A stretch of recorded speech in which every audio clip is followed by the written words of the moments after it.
Ya. Días, tardes o en el momento que puedan ver este video. Eh, Quiero aprovechar un poco el tiempo en este proceso que no lo hemos visto para poder repasar algunos contenidos y ustedes puedan tener a disposición este material y que sea aún más sencillo estudiar las materias que nos faltan. Vamos a retomar el concepto de ácidos y bases, esta pequeña clase virtual. Así que comenzamos. Recordando primero qué conceptos o qué nosotros entendemos por ácido. Ácido son sustancias que tienen sabor agrio, por ejemplo el vinagre, los ácidos cítricos, el ácido acético principalmente. Esas son características organolépticas. Después tenemos algunas propiedades más químicas de estas sustancias. Pueden reaccionar con metales, un metal más ácidos, pueden generar hidrógeno. Ahí tienen que recordar la experiencia de laboratorio de generación de hidrógeno, en la cual hicimos reaccionar ácido clorhídrico con magnesio. Y estas también pueden reaccionar con algunos carbonatos o bicarbonatos, como por ejemplo el NaCO3, carbonato de sodio, o NaHCO3, que es el bicarbonato de sodio. Ambos generan como producto el dióxido de carbono gaseoso.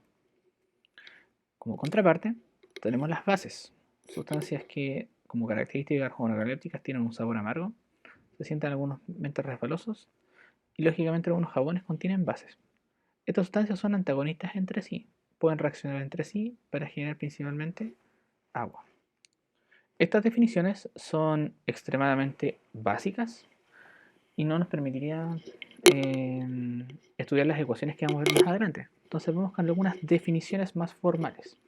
Tenemos dos definiciones propuestas por Arrhenius, en las cuales decían que una sustancia es ácida si es en agua o puede liberar en agua el ion hidronio.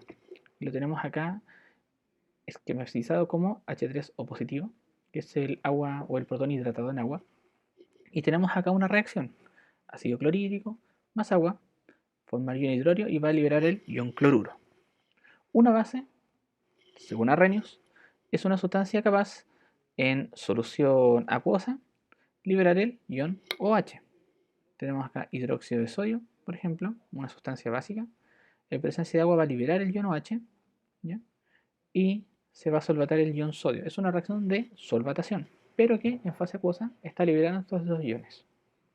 Estas definiciones tienen ciertos, o en realidad esta definición tiene un inconveniente, la cual radica en que la formación tanto del protón o del OH tiene que ser forzosamente en qué solvente, en agua. ¿Bien? Para ello vamos con una definición que es un poco más completa, que es la que hace Bronsted y Lowry, que eso también lo conversamos en cátedra. Un ácido, según Bronsted, es una sustancia capaz de liberar un protón, al igual que la definición que daba Arrhenius. La sustancia libera un protón. Pero, ¿cuál es la ventaja que tiene la definición de Bronsted? Es que elimina el concepto del solvente acuoso y podemos liberar protones en otros solventes que son diferentes, como por ejemplo alcoholes o otro tipo de solvente orgánico. Y una base, según Bronsted, es la cual puede también aceptar ese protón. Entonces acá tenemos una reacción que la podemos estudiar tanto de la parte ácida como de la parte básica de Bronsted y Lowry. Tenemos por ejemplo el amoníaco, NH3, que debiese reaccionar con una molécula de agua.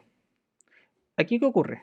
El agua le va a entregar un protón al ion hidronio y este se va a transformar en ion amonio. Disculpe, protón al amoníaco para formar el ion amonio. Y el agua, al liberar ese protón, se va a transformar en el ion hidroxilo. Entonces, ¿qué podemos ver acá? Que tenemos las dos definiciones, tanto la definición de Bronsted, que es una sustancia que puede donar un protón, y la base, que es una sustancia capaz de aceptar ese protón. Pero a su vez, otra particularidad que tiene esta definición de Bronsted y Lowry es que se generan estas sustancias que también son ácidos y también son básicas. Tenemos el caso del ion amonio y el ion hidroxilo. Podemos estudiar la reacción al revés. El ion amonio puede donar un protón al OH y el OH en qué se va a transformar en agua y el amonio en qué se va a transformar en amoníaco. Entonces para nosotros estas nuevas sustancias las vamos a denominar como especies conjugadas. Si tenemos una reacción y esa reacción está en equilibrio, quiere decir que en algún momento las concentraciones o las velocidades de formación y descomposición son iguales y vamos al equilibrio, vamos a generar estas sustancias conjugadas. En nuestro caso, amonio y ion hidroxilo. Vamos con otra propiedad tomando esta definición de Bronsted y Lowry. Tomamos el caso del agua. Tenemos acá el agua como sustancia. En fase líquida es capaz de liberar un protón y liberar un OH. Entonces podemos pensar que el agua puede sufrir una reacción de autoionización o de autoprotonación. Pensemos acá. Tenemos el agua como ácido y otra agua marcada como base. Estas están en equilibrio, entonces una de ellas va a quitarle uno de los protones al agua y va a generar el ion hidroxilo,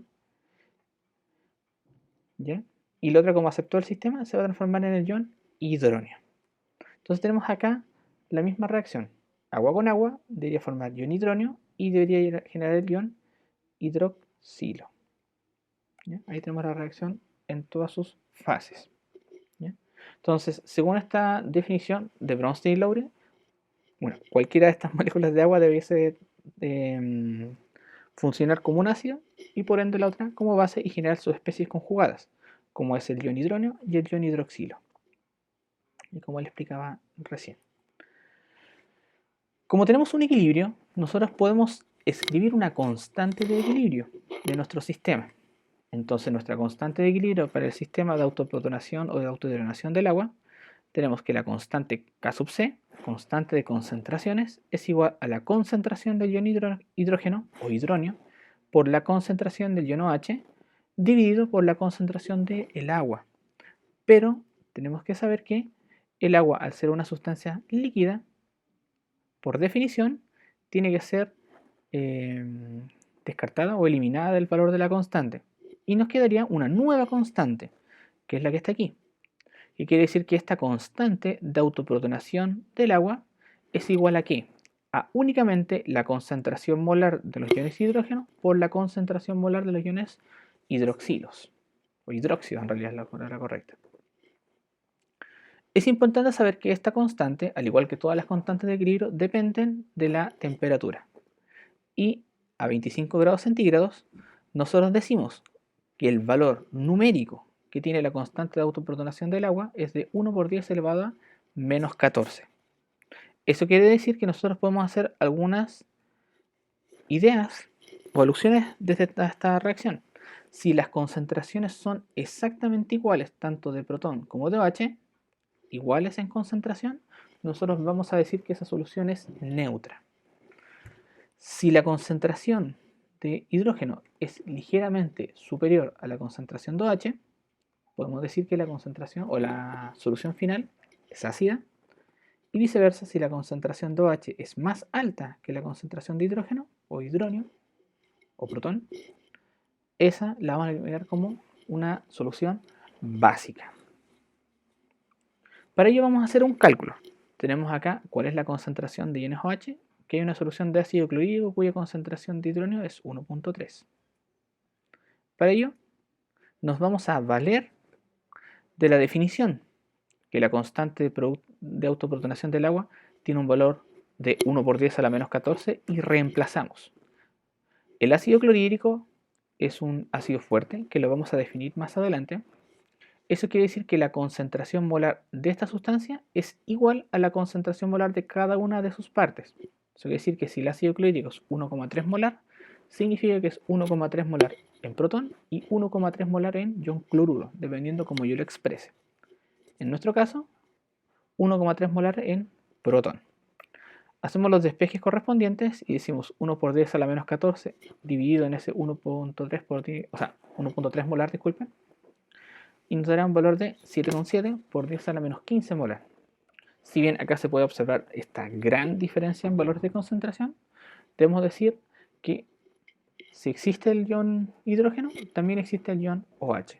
Ambos están presentes en solución, pero las proporciones son muy diferentes. Para poder calcular o indicar la concentración de esa sustancia, si ustedes se fijan, voy a volver a la diapositiva anterior, son valores bastante pequeños Bueno, acá es un valor bastante alto, pero pueden darnos valores pequeños. Entonces, ¿cómo podemos expresar estos valores? Vamos a utilizar el valor del pH. El pH es una transformación matemática que se utiliza o se considera la concentración de la sustancia, en este caso es el ion protón, puede ser también el ion OH, y se le aplica el, el menos logaritmo. Al utilizar eso va a significar que los números que son extremadamente pequeños se van a transformar o convertir en valores un poco más altos. Esa es una ventaja. Como estoy haciendo esta clase así para ustedes, vamos a tomar el valor anterior. Este valor 7,7 por 10 a la menos 15. Si ustedes le aplican el valor de antilogaritmo, o disculpe, logaritmo negativo de ese valor, considerando no la concentración de protón, sino que la concentración de OH, el valor pasa de ser 7,7 por 10 a la menos 15 a un valor de 14,1. Entonces, nosotros podemos hacer estas aseveraciones ahora.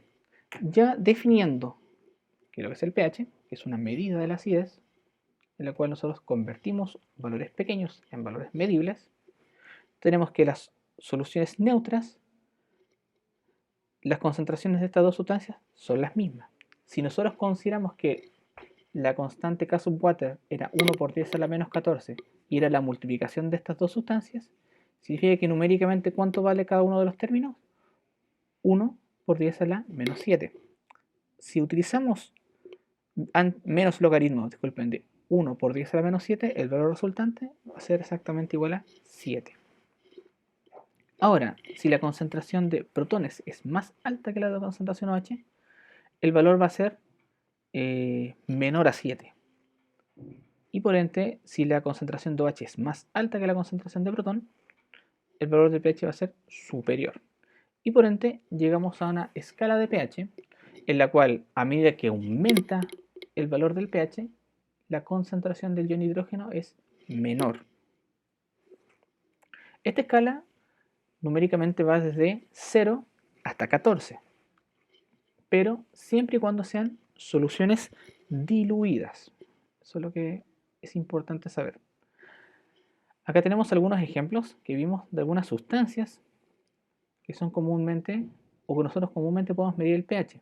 Para poder medir el pH tenemos que utilizar un instrumento que se denomina pHímetro, que no es nada más ni nada menos que es un electrodo que mide la diferencia de potencial en la solución, y ese valor o esa diferencia de potencial se transforma en valor del pH. Tenemos algunos ejemplos como los jugos gástricos, valores que van desde 1 hasta 2. Tenemos el caso del vinagre, pH 3 aproximado, también depende de la concentración. Tenemos por ejemplo el caso de la orina, 4,8 hasta 7,5, depende lógicamente de lo que nosotros consumamos. El agua expuesta al aire, 5,5, ustedes lo pudieron comprobar cuando hicimos la práctica de determinación del pH con el pHímetro. Y después tenemos el valor del agua pura. Agua pura quiere decir que está sin iones y se ha destilado un par de veces. Entonces el valor del pH uno debiese pensar que es de 7. Recordando que, ¿cuál es la diferencia entre estos dos? Es que el agua expuesta al aire generalmente absorbe el dióxido de carbono del ambiente y lo transforma en ácido carbónico. Por eso el pH es un poquito más ácido. Y después tenemos algunos ejemplos básicos, como por ejemplo el amoníaco de limpieza, 11,5. Entonces tenemos acá, aparte de la definición de pH, podemos definir también el pOH, que es el logaritmo negativo de la concentración de OH.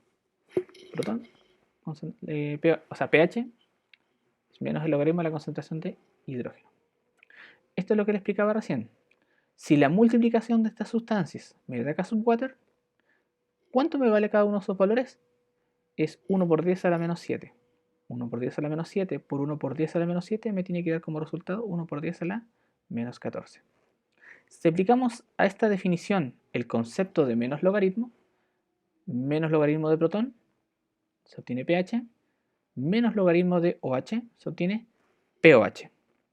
Y este valor que está aquí si le aplicamos el menos logaritmo, va a pasar de 1 por 10 a la menos 14 al valor numérico de 14 únicamente. Esto es una ventaja porque ya conociendo tanto el valor de protón o el valor de OH, nosotros podemos despejar el valor de la siguiente sustancia.